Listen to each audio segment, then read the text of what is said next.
Bom dia você que me assiste nesta manhã.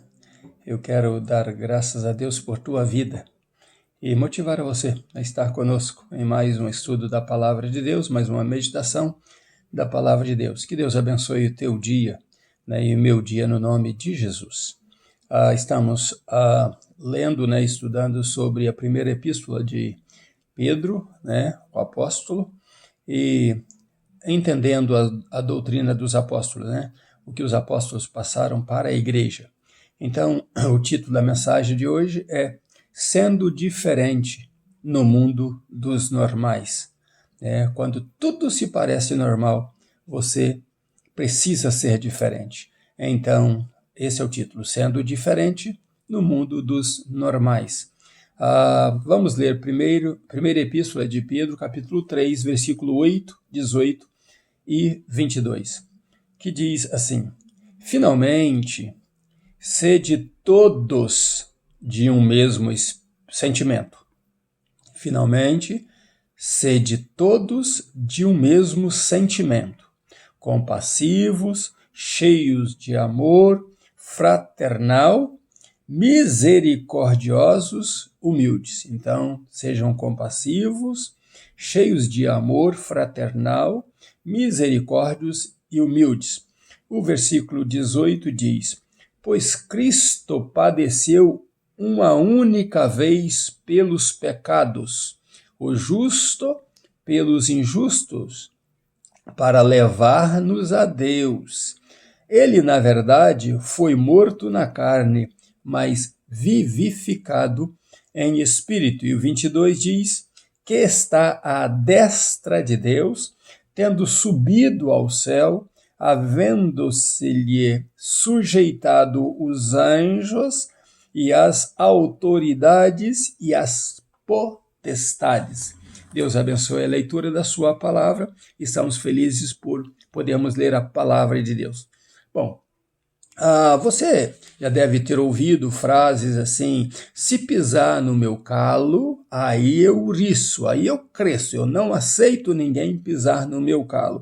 Ou frases assim: não fique no meu caminho que eu atropelo. Ou talvez uma frase como essa: comigo é assim, toma lá, dá cá, bateu, levou. Este é o mundo dos normais, O mundo da competição, o mundo onde alguém quer ser superior ao mais fraco, alguém quer subir como um foguete em alta velocidade. Então, nós chamamos esse mundo de mundo dos normais, A vida não para, a vida segue, está em alta velocidade e eles nunca alcançam seus objetivos, apesar de terem muitos sonhos. E depois, não tem o troféu na mão, porque por ter muitos sonhos, sonharam demais e alcançaram de menos. Mas Pedro, ele nos ensina a não um pensamento único, não um pensamento privado, mas Pedro, então, quer nos motivar de forma coletiva, como igreja, Muitos templos, muitos corpos em um só corpo, que é o corpo de Cristo. Então, Pedro trata de coletivar esse pensamento assim, que vocês tenham o mesmo sentimento, que isto seja a vossa forma de sentir, que vocês sejam unânimes no sentir. Quanto ao amor, que o amor seja fraternal. Amem de forma fraternal. Amem-se mutuamente. E então, Pedro diz, de todos os sentimentos, ele destaca 3 sentimentos, que seja compassivo, seja misericordioso e seja humilde. Quando necessário, será necessário, tenha compaixão dos mais fracos, Tenha compaixão, tenha um sentimento de ajuda por eles. Trate de pegar na mão dos mais fracos e fazer os mais fracos caminharem com vocês, provocando neles os mesmos sentimentos. E também sejam misericordiosos, quando a pessoa não merecer a tua misericórdia, não merecer a tua ajuda, quando a pessoa não fizer nada por merecer, aplique a tua misericórdia, né? Dê graça àquele que está desgraçado, àquele que está ali humilhado, àquele que está maltratado, aquele que não tem esperança de vida e nem merece ter esperança de vida. Seja misericordiosos. E a terceira coisa que ele fala é o seguinte: olha, por tudo que você faça, não se gabe do que você está fazendo, seja humilde. Você pode contar como testemunho, mas não como louvor a si mesmo. Você pode testemunhar de estar fazendo o bem como testemunho para glorificar o nome de Jesus, mas não procurando louvor para si próprio. Então, sejam humildes, ande de forma humilde, caminhe de forma humilde, fale com os humildes, que o seu linguajar seja entendido por todos, grandes, médios e pequenos, né? Não procure ser maior do que ninguém, né? Não procure ter mais honra do que ninguém. Guarda-te de não perder a humildade. Não perca essa humildade. Então, esses três sentimentos destacam dos outros, né?